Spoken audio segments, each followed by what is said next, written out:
Missa com diácono. Como que o diácono deve agir? Quais são as funções que o diácono deve exercer? O que o diácono não pode fazer? Você quer saber um pouco mais sobre isso? Então eu lhe convido, venha comigo por dentro da sacristia. Seja galhardamente bem-vindo a este canal, a este podcast. Eu sou o Diácono Cleverson e hoje estou aqui, mais uma vez, na central de podcast da Rádio Evangelizar, para levar a você um pouco mais de conhecimento sobre liturgia. Aproveito e faço-lhe um convite. Se você ainda não é inscrito neste canal, aproveite, não perca tempo, inscreva-se, pois constantemente estamos postando vídeo novo e isso poderá lhe ajudar também a crescer na fé, a inteirar-se também de muitos conhecimentos, espiritualidade, enfim. Bom, falei e iniciei comentando com você sobre missa com diácono. Qual é a diferença? Existe diferença?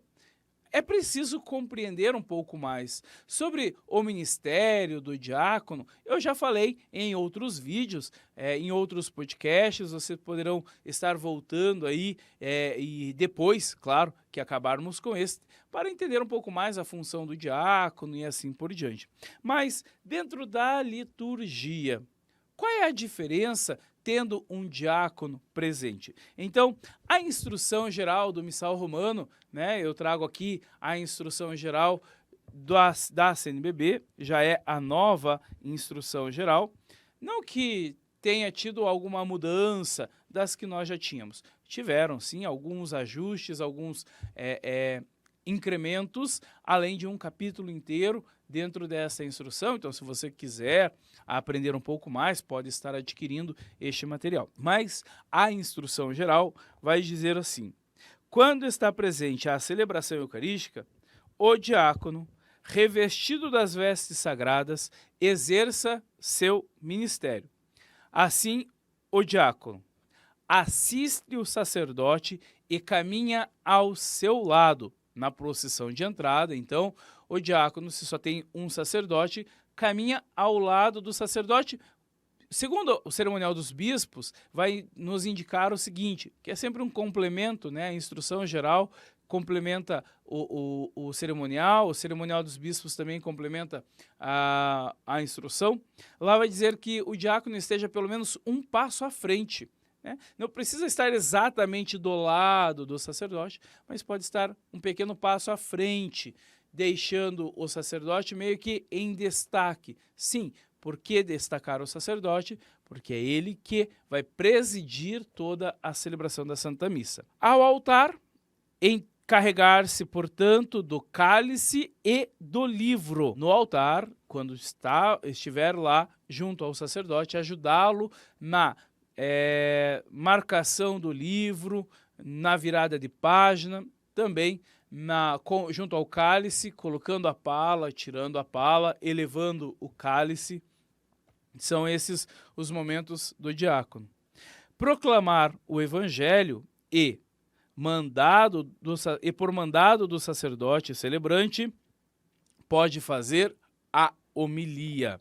Então, o diácono proclama o evangelho e, se em concordância com o sacerdote e o sacerdote o enviar ou mandar fazer, o diácono pode sim fazer a homilia. Por isso também, isso tem que ser previamente concordado, né? Não pode ser nada em cima da hora. Por quê? Uma homilia ela tem que ser preparada, ela tem que ser bem estruturada, para que possamos anunciar bem a palavra, mas ao mesmo tempo fazer com que as pessoas compreendam esta palavra. Esta é a intencionalidade da homilia. Ao diácono também compete orientar o povo fiel através de oportunas exortações e enuncia as intenções da oração universal. E aqui eu faço um destaque, porque o diácono é aquele que vai enunciar as intenções. E como é que ele faz isto? Se as intenções para serem feitas também pelo povo de Deus. porque é a oração universal do povo de Deus. O diácono faz o enúncio, o enunciado. O que seria isto? Então, pela igreja, para que o Senhor possa mantê-la sempre fiel ao evangelho do Senhor. Cabe ao diácono dizer, pela igreja, e ao precista, o restante, que o Senhor conduza esta comunidade e assim por diante. Rezemos ao Senhor. Senhor, escutai a nossa prece. Aí volta o diácono. Pelos bispos. Aí o precista. Para que eles possam sempre, inspirados pelo Espírito Santo, guiar a igreja a eles confiadas. Rezemos ao Senhor. Então, olha a diferença. É um diálogo que acontece, tendo o diácono como aquele que vai enunciar, dizendo para quem é que nós estaremos rezando, e o precista que fará a prece.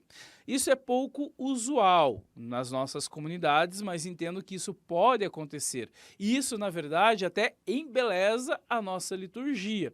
Porque como é algo dialogado, não fica nada muito apressado.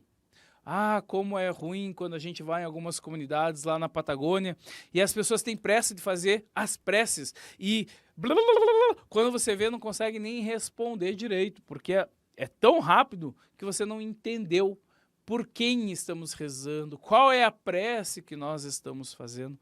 Então tudo na igreja também precisamos fazer com calma, com tranquilidade. Compete também ao diácono auxiliar o sacerdote celebrante na distribuição da comunhão, purificar e recolher os vasos sagrados.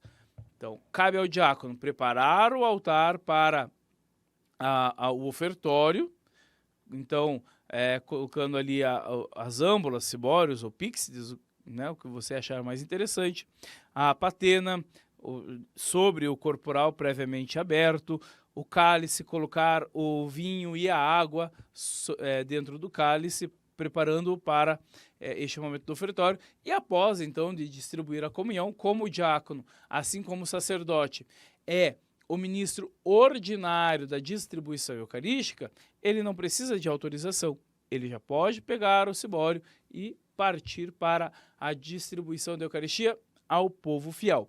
Terminando isso, retorna para o altar, onde fará a purificação. A purificação pode acontecer no altar ou numa credência, como vai nos dizer tanto a instrução geral como o cerimonial dos bispos. Se não houver outros ministros, exerce as funções deles, conforme a necessidade. Então, não temos coroinha. Cabe ao diácono também fazer a função do coroinha. Não temos ministros extraordinários da Sagrada Comunhão. Não tem problema, o diácono já é ministro ordinário. Não temos leitores. Cabe ao diácono também fazer as leituras, o salmo, as preces e proclamar o evangelho. Mas, se ele fizer tudo isso antes, leituras e salmo, para proclamar o evangelho, ele tem que pedir a bênção ao sacerdote para depois retornar à mesa da palavra e proclamar o evangelho. Bom, aqui quero dar apenas essas pinceladas sobre as funções diaconais. Se ficou alguma dúvida ou se você quer que a gente aprofunde cada uma delas, coloque aqui no comentário, que daí, com carinho, vou ler todos eles e no momento propício nós estruturamos, preparamos e gravamos um vídeo falando e aprofundando-nos numa das funções diaconais. Se você tem interesse em aprender um pouco mais sobre liturgia, quero fazer então um convite a você. Eu preparei um curso sobre liturgia e neste curso eu falo sobre cada uma das funções que nós temos dentro da liturgia. Ministros, sacerdotes, diáconos, coroinhas. Quer aprender um pouco mais? Então é só clicar no link que está abaixo, saiba mais sobre tudo aquilo que a gente vai estar falando. Gostou?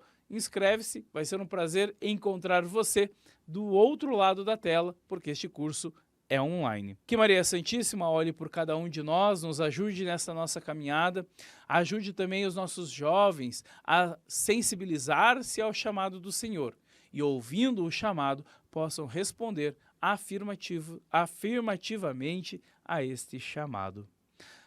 O Senhor esteja convosco, Ele está no meio de nós. Por intercessão da bem-aventurada Virgem Maria da Luz, abençoe-vos o Deus Todo-Poderoso, Pai, Filho e Espírito Santo. Amém.